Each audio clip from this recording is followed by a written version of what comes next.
This is a rewarded video test ad. First, register on AdMob. Then install the plugin from the link in the description.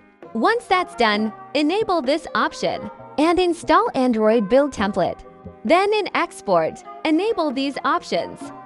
Open this file and replace the ID with the real one from AdMob or leave the other one to use test ads.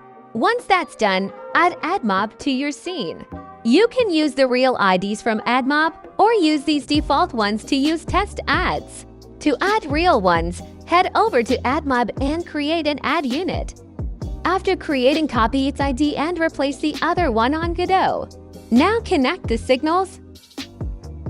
These are the functions you can use. You can use these signals to reward the user.